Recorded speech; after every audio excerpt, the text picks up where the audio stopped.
Welcome to another Wizard King podcast. I'm your host Zico. We got another reaction video for you today. This time we're looking at Joe Rogan, Brian Callen, Brandon Schaub, and Eddie Bravo, and a recent fight companion where in a segment of it they started talking about religion, God. Before we get into it, please like, subscribe, and hit that notification bell.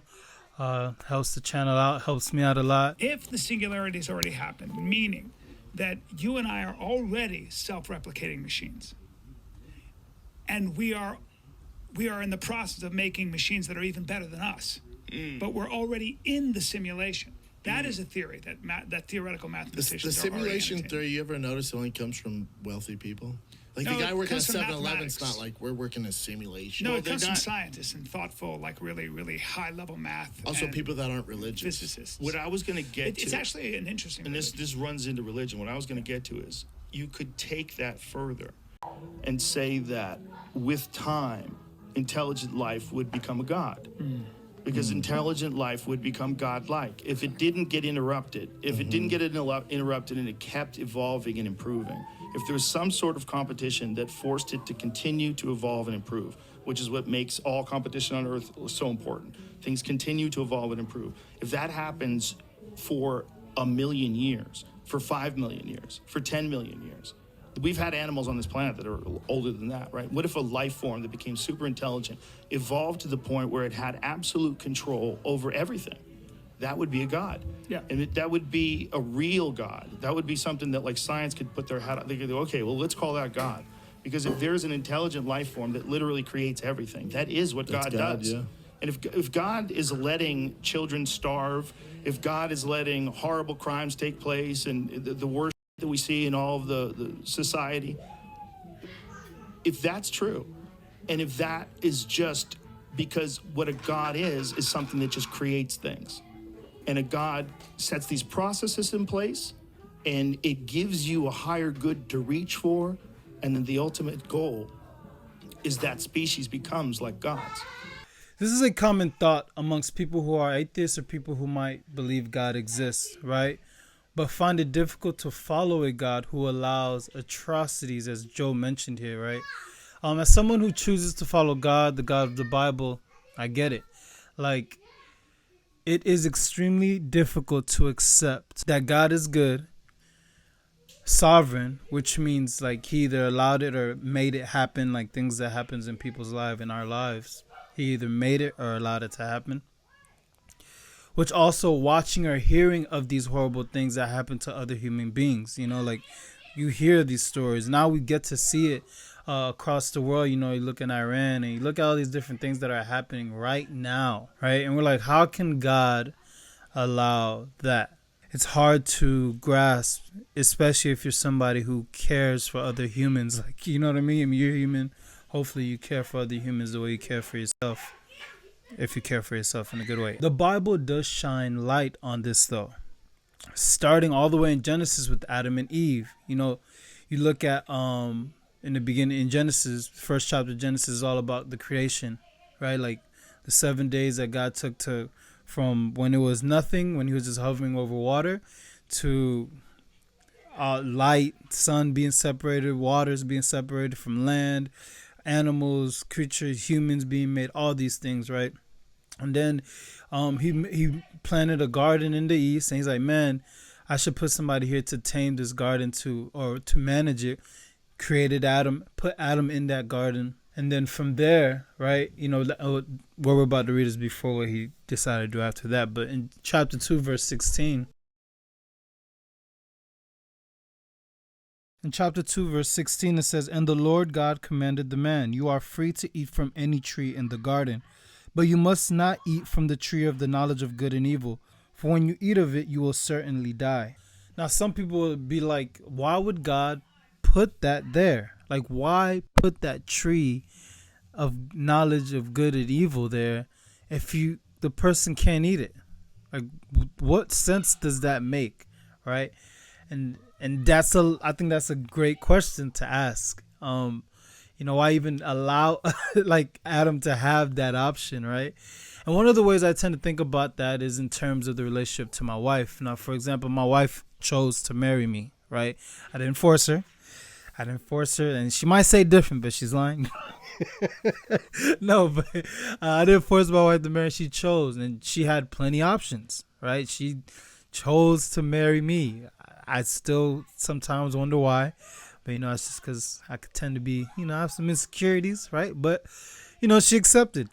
She chose to be with me. She is a very beautiful woman and has always had options, but she chose to be with me, and this is great. I love it. It makes me feel great that she chose to be with me. But think about it and relate it like that. Like, she chose.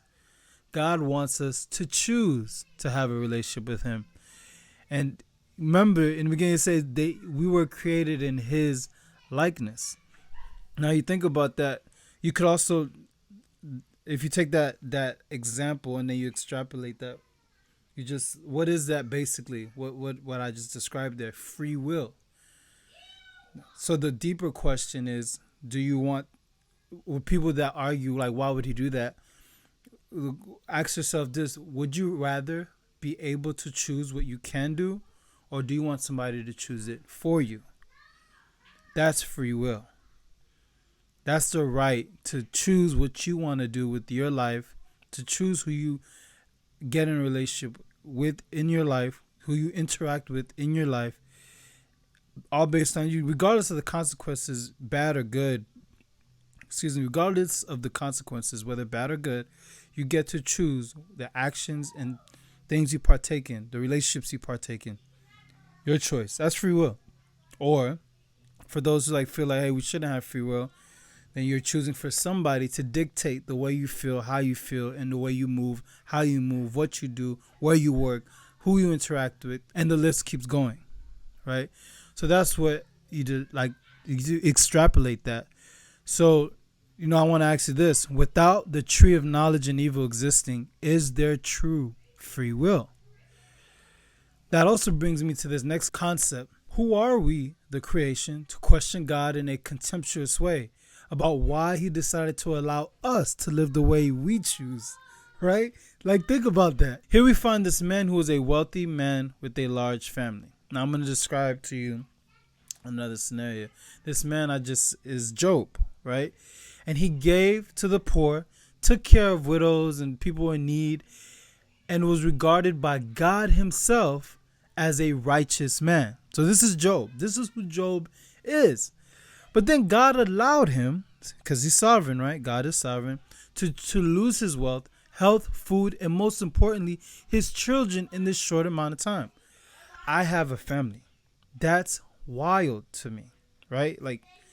Man, I can't imagine. I just can't imagine it, right? Just even thinking about it, I could bring tears in my eyes. Just thinking about, wow, losing my family, losing my kids. So after asking God to take his life, so Job went through these few chapters of, first his wife turned on him, not really turned, but his wife was like, man, just curse God and let him kill you, this is his wife was bitter, and he's like, no, I'm not going to do that. Then he had friends, his 3 closest friends come by, and they were like, well, God wouldn't just allow this to happen if he wasn't evil. Just tell us. We know you evil now. Come on, what did you do? What were you doing? You was stealing money, wasn't? What were you doing to? But God in the beginning, if you ever go read it yourself, which I encourage you to do so, this dude is righteous. Not perfect, righteous. Because we have this idea of perfection as never make any mistakes. But he was righteous. And that, in God's eyes, is perfection. But seeing that he was struggling, after his friends, his wife, everybody seemed against him. He had all these sores all over his body after losing his family. God himself came to question him, because now he was at a point where he was questioning God, why would you allow me to be alive? Why was I even born? What's the point? He's questioning life itself, which is it's not a very safe place for any human to be, because once you start, this is something that, and Jordan Peterson talks about this a lot, and other psychologists, if you look at what happens, I forgot the term, when there is no good, when you can't see the good, That situation is crazy. I would not want to be in the situation. But, God intervened. And I think is when a human, especially who's righteous like this guy, when you can't see the good, all you see is like, what's the point of being alive? Oh man, it's not narcissistic. The word almost came to me, but it's gonna suck because I'm gonna remember after I record this. Anywho, when you can't see the good, nihilism. There it is. When you start to be like that, anything becomes possible. Anything. But here in Job chapter 38, God comes and confronts Job and questions him and starts asking him some questions. Chapter 38, verse 1. Then the Lord spoke to Job out of the storm. He said, "Who is this that obscures my plans? So obscures, dark, and confused, hide my plans with words without knowledge. Prepare to defend yourself. I will question you and you shall answer me. Where were you when I laid the earth's foundation? Tell me if you understand. Who marked off its dimensions? Surely you know. Who stretched a measuring line across it? On what were its footing set? Or who laid its cornerstone? While the morning stars sang together and all the angels shouted for joy." And I love another version. Instead of it saying prepare to defend yourself, it talks about take your grab your groins like a man, or prepare yourself like a man, right? And I love that. That's just how men we talk like that to each other, so it's just really I connect with that a lot. One thing that I found from my walk with God is that he wants you to communicate with him, to question him, but don't forget your place, right? Don't forget that he's God and you're not. But I have questioned him. I have been in that place where I've what are you doing? Why is this happening, right? But I understand he's God. It's just you're going through all this emotional turmoil. He is the creator and we are the creation. We have a finite time on this earth and he is time itself. With that being said, I'm sure some of you out there are saying some colorful words towards God, and that's fine. I've had these times myself, like I said, where I felt like I was in torment and going through rough times. But you have to, don't forget your place. You're the creation. So this leads to the next thing I wanted to touch on, the fact that, as Joe mentioned, this reaching for a higher good. We need this. Becoming not a nihilist it's not the best place to position yourself if you want to grow and be a better version of you. What's interesting about life is going to happen whether you're a believer or not. Man, there's a movie one of my favorite lines from this movie is, "There's nothing a man cannot do once he accepts the fact that there is no God." That's what happens when we stop reaching for a higher good. Before we start the clip, I want to touch on one more thing, the structure of belief required for simulation theory, which, they go into and they're talking about, is no different from the structure of belief required to follow God. The only difference is one has been practiced for thousands of years and calls man to certain standards that can be hard to live by at times. The other one is just a nice theory that doesn't require you to change and become a more self-controlled version of yourself. If they just kept going, if they didn't kill each other, they didn't steal, and they treated each other well, and they evolved better to figure out how to manage that, and then all work together to improve upon this technological, biological synergy that is obviously taking place. And it gets to the point where this creature, this thing that they've created out of themselves and their own creations, is more powerful than anything we could ever imagine.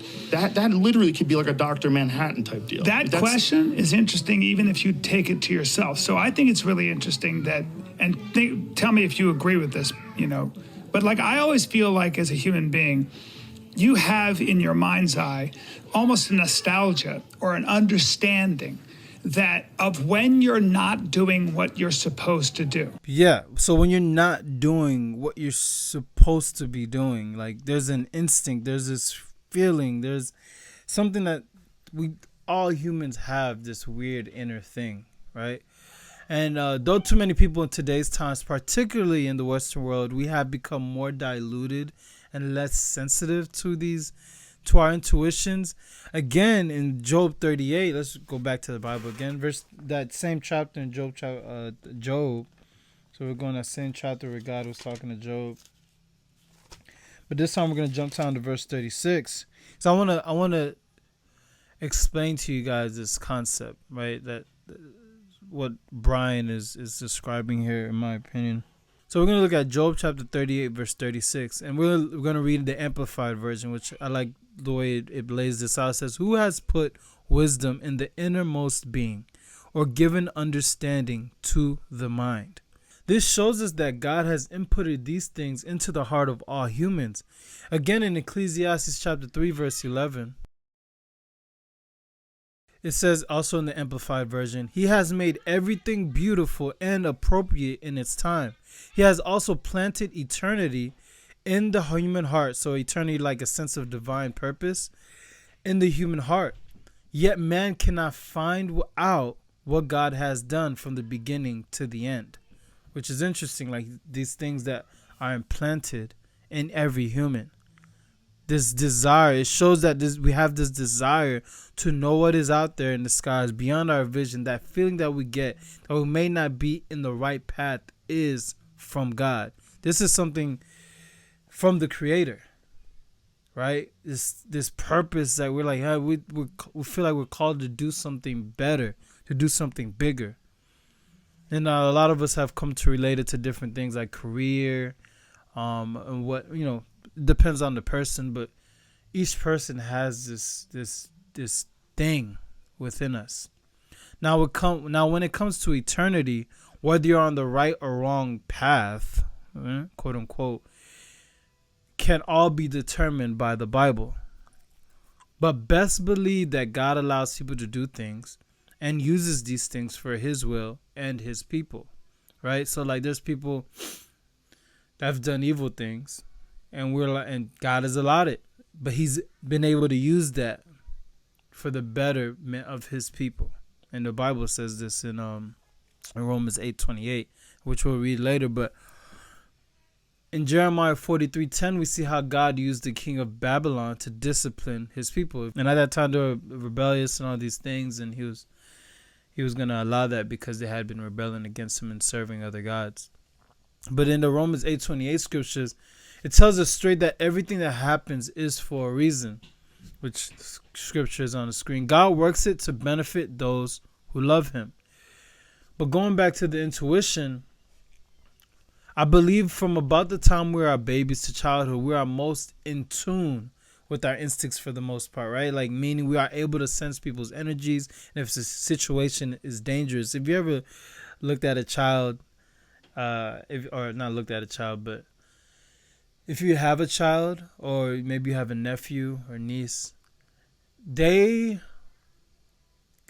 way they interact with other people that are not within their family or they're not used to is always interesting to me to watch. Because based on the way they interact with somebody, not saying it's perfect, but it's a purity to it. Like, you don't have to say anything. They don't have to say anything to you. Just the way you come to them.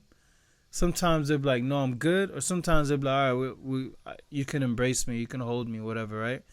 And it's interesting to watch, but they're not going to shy on how they react to you. They're not gonna deny their feelings. If they feel weird, they're not gonna allow you to hug them or hold them. But if they feel safe, then they will allow it. That's the intuition. It's built in, right? Like, you don't tell them to do that. They just do that on their own accord. Now, because we are little, we may not be able to avoid said situations. So, like, let's say we sense a dangerous situation. Just because, as a child, you may not be able to avoid said situation, right? But we are aware that something is not right. As we get older, school, work, alcohol, drugs, substances, we tend to lose this intuition, or I would say, ignore it, right? Like, we just become better and better at ignoring this thing. But I believe that we can become more sensitive to it as we get older, if we have something what Jesus would call a childlike heart. Now, let me tie these things together so it makes sense, right? We're talking about that intuition, that instinct that, you tend to allow to guide you on when you're interacting with somebody else. If you're in a dangerous situation, maybe it could help you to stay away from a situation. Even if you're wrong, it could be wrong, mind you, right? But I think we're more in touch with this when we have what Jesus calls a childlike heart. I believe this because this is something that's happened to me. When I became a disciple, a Christian a few years ago, the more I walked with God and became more vulnerable, all these, there's aspects of vulnerability, willingness to learn, willingness to be wrong, and the willingness to love people unconditionally, right? Like, if they do hurt me or do say something to me, I talk to them about it. I don't shy away from it, or I don't hide away from them, which interaction with breaks down walls, and instead of creating walls, and it helps you to get deeper into your heart, and it's crazy what being vulnerable in that way can do. What I found though is the lighter I've become. I have kids, wife, all this stuff, school out at the time, and then work and all this stuff that I'm doing in life, but I don't have as much of a burden, which creates less of a hard heart. So my heart is a lot softer per se, right? And so now I'm able to connect with people better. I'm able to sense people when there's something wrong. I listen better. Listening is also an aspect that is not really a childlike heart aspect, but it's something that's needed, right? But it helped. Putting those two things together really helps, becoming more in tune with your instincts, and then listening. It really helps to really figure out, okay, what is going on in certain situations, and just becoming aware of whatever you're in, whatever's happening. What I described, you could easily put yourself in a bad situation or be ignorant. If you think that, hey, this is the best, no. If you feel like a situation is bad, or it can go a bad direction, the results could be bad, you get out of the situation. That's the whole point of being aware of these instincts, being aware of this feeling like something's not right. Don't put yourself in situations just because you're willing to be ignorant. There's a difference between willing ignorance and being like studious or shrewd, right? Like, there's a difference, right? And not allowing yourself to be used. There's a difference, because some people they willingly allow themselves to let this happen, and because they connected to, oh, I'm loving this person, or I'm being vulnerable. No, there's a big difference. A big difference. And you talking to people helps you to become more aware of where that line is, right? Talking to others that maybe think differently from you. But there's a big difference. Don't put yourself in these dumb situations based on that. Don't mix the two. You can feel it. And not only that, like, it's almost like the best version of myself, if I even dare to look at it, is in the other room clearing its throat. And I know what I have to do to get there, but most people are not interested. But when we see people who, like a guy, like, let's say, I don't know, Ben Askren or something, who was able to put himself through enough pain to become that good a wrestler, just as an example, or you see some guy, or whatever. What we're admiring, I think, is not so much the skill, but what it took to get there. Character. The character. Yeah. The ability. You were talking about wrestlers. There's something about wrestlers, high-level wrestlers, because you know that you're not getting a lot of glory. But when you see an NCAA champ or whatever, you know what they had to do to get there. The sacrifices, The discipline. sacrifice, the ability to talk to themselves the right way, to keep grinding and all that stuff. You see somebody who's very, very creative, Elon Musk. Everybody's saying you can't do this, you can't do this. He's going fuck off and he keeps doing it. And I think there's something very interesting about, to me, that's the idea behind truth and God. Like the notion that if I really pay attention to the voice that's telling me to conquer my inner bitch, as you always say, which I wish I'd come up with, be a great t-shirt. But that idea, why is that there? And why do we know every time we're eating cake or we're fucking up? We know we're fucking up. It's not the right thing to do. Yeah, why is it that there's this sort of dull tug? There's always this tug pushing, and the only way to avoid not becoming that is create a bunch of fucking noise. A bunch of noise. That's why I don't think we're in a simulation. No, Brian Callen, he begins to touch on something here, which I agree on, which is connected to God. When we look at people like The Rock, Muhammad Ali, Floyd Mayweather, Tom Brady, Kobe Bryant, Patrick Mahomes, Patrick Bet-David, from Valuetainment, or even fictional characters like Rocky. Or we look at like people that have gone to the Navy, right? And they've went through that the horrific, I forgot what it's called, but people that want to enter the Navy, they have to go through this rigorous training and they have to go through these tests and physical tests. And David Goggins, is another person who talks about that specifically, but also somebody we look at. What is it that attracts us to these type of people, and why is it so attractive? And what I think is so attractive, because you could confuse it, right? You could be like, man, is it because of the fame or is it because of the money, the fancy homes or cars that they start sporting if they have a lot of money, and all of these things are achieved through this brutal amount of work. I mean, we don't see all of the work, but from what they talk about or share, especially The Rock on his social, you see a lot of the work right now.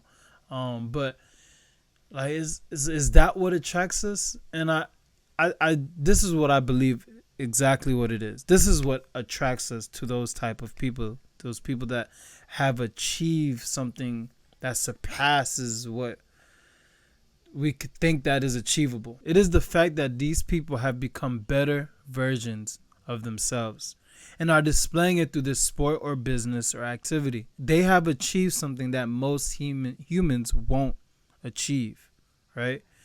They have found a way to gain traction and grow to this place that has transformed their lives. So they've transformed from within, and now it's transformed what's going on outwardly in their lives. This is exactly the beauty of Jesus. This is why Jesus, to this day, is still a figure that will always is a powerful figure. Regardless if you believe in him or not, his name. There are 4 gospels in the New Testament, but and they all describe Jesus in different ways, different aspects, different views from 4 different people, right? But the best one, I think, if you wanted to know about Jesus and learn who he was, I think the best one to read out of Matthew, Mark, Luke, and John, which are the 4 gospels, is John. Why John? John, who was one of Jesus's disciples, one of the 12, he wrote in a first-person point of view, just like those movies that are shot in that POV shot, right? And in this view, you're able to watch Jesus be himself through different situations, reacting to different people, the way he's kind of positioned himself with his disciples, his mom, the way he reacts when he goes into the temple. All these different situations you get to actually see. It's not about his teachings. It's more about him and who he is. And you're like, it's really mind-blowing. Like my 9-year-old son just finished reading the book of John, and there's 21 chapters, right? The one thing he said he's seen out of it, he's like, man, Daddy, you know what's interesting? I was like, what? He's like, the way how calm he was. It didn't matter what the situation was. He just reacted in this calm way. And I could see that that's something that he really connected with, and that's something you'd want to aspire to. Like that specific character. There's many more people connect to. Like for me, I connect to, well, it is similar to the calmness, but more to his ability to say things say the right words in the different situations that he was put in, to think before he spoke, but then when he spoke, it was with power. It was powerful words. It wasn't wasted breath, right? Which is something I really see a lot when I read the book of John. You know, Jesus was a person who, though he experienced all temptations just like we do, right, and faced the same challenges we all face, he was able to overcome. Like, you know, you look at Hebrews chapter 2 verse 14. In the NIV version, verse 14, it says, "Since the children have flesh and blood, he too shared in their humanity, so that by his death he might break the power of him who holds the power of death, that is, the devil, and free those who all their lives were held in slavery by their fear of death. For surely it is not angels he helps, but Abraham's descendants. For this reason he had to be made like them, fully human in every way, in order that he might become a merciful and faithful high priest in service to God, and that he might make atonement for the sins of the people. Because he himself suffered when he was tempted, he is able to help those who are being tempted." And then you look at chapter 4, verse 15. It says, "For we do not have a high priest who is unable to empathize with our weaknesses, but we have one who has been tempted in every way, just as we are, yet he did not sin." The only difference between the men I mentioned before and Jesus is that faith is required to believe that not only was Jesus alive, right? Because all of us who wasn't there when Jesus was alive, if you're watching this video, you're not that old, right? Unless you are, and I'd like to interview you, because that'd be kind of weird. But he did not sin. That's the difference. That takes faith. But with that faith, the standard that Jesus set can guide. No. It could do more than guide. It can pull you forward into becoming a better human, that reaching for the higher good, right? A human who strives to be a better version of themselves, the one that fights every day to be that person, because this is who you believe you are. This is what that can do when you're being pulled by by Jesus. If your faith in him, you're like, man, he lived like this. I could be better. I can do better. That's what that can do. But to strive to get to that higher good, you have to believe that there is a higher good. You have to believe that there is. Now, my recommendation is to use the Bible and to strengthen your faith, or to help you to start having it. That would be my recommendation. Start reading John, not like 1, 2, or 3 John, which is also in the New Testament, but it's John, the book of John. I'm recommending that you read is right after Luke. So it's Matthew, Mark. This is all in the New Testament. Matthew, Mark, Luke, and then the fourth book in the New Testament is John. This will help you to start having more faith in Jesus and learning about him, which the whole Bible, if you want to understand the Bible, understand Jesus. I promise that's the place to start. To achieve the better person of yourself, you will need a guide, and let that Bible be that guide. Trust me, with or without the Bible, to grow and mature, you will stumble.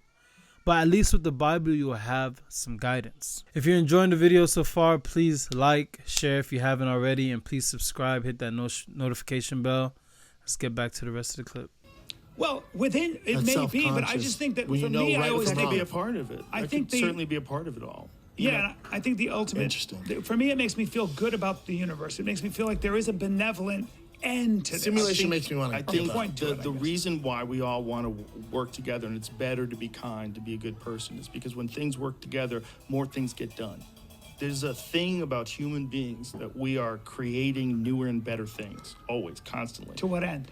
That's the thing. Understanding? This is what I'm talking about before. When I'm talking about the evolution of the creature becoming godlike, I think it happens with technology. And I think technology gets introduced into the human biology, and it radically accelerates our ability to think and solve problems and come up with new solutions, and then invent newer and crazier innovations. But that's tool using. But that might be. It's not tool using. It's the fabric of space and time. It's finding out what the dark matter is, harnessing it, creating nuclear fusion in a sustainable way where they never have to worry about ever having any pollutants, have a zero carbon atmosphere. I'm still asking you, though, I wonder at times to what end is that? I think we become a thing that's not us. I think we become like transhuman or something. I think that's coming. This is where I'm going to end the clip as they go into talking about transhumanism and all that, which it's totally not like, it's not bonkers, because if you're able to believe in like the Bible as I do, right?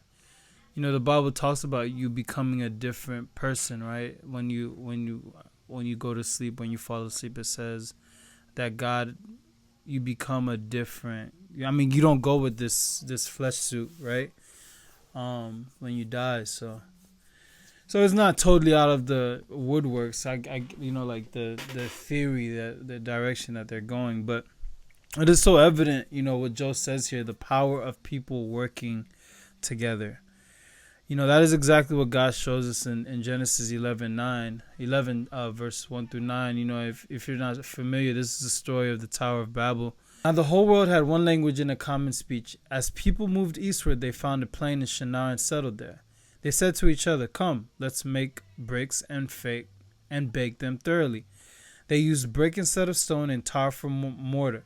Then they said, "Come, let us build ourselves a city with a tower that reaches to the heavens, so that we may make a name for ourselves. Otherwise, we will be scattered over the face of the whole earth." But the Lord came to see the city. But the Lord came down to see the city and the tower the people were building. The Lord said, "Man," well, he didn't say man, but if as one people speaking the same language they have begun to do this, then nothing they plan to do will be impossible for them. Talking about that oneness that Joe was talking about, right? "Come, let us go down and confuse their language, so they will not understand each other." So the Lord scattered them from there over all the earth, and they stopped building the city. That is why it was called Babel, because there the Lord confused the language of the whole world. From there the Lord scattered them over the face of the whole earth. Wild, right? Isn't that imagine what we can do together if we are unified. If you don't believe that, look at the state of the world, specifically America, right? Like, whether it's intentional or not, media is doing its best to polarize us, to separate us based on class, race, political beliefs, and the list keeps going on and on and on. I believe that a nation divided is a weakened nation. But a nation united is a solidified nation who will stand firm against any rising tide. Unified nation. Thank you for watching the video. I hope to catch you in the next one. Peace.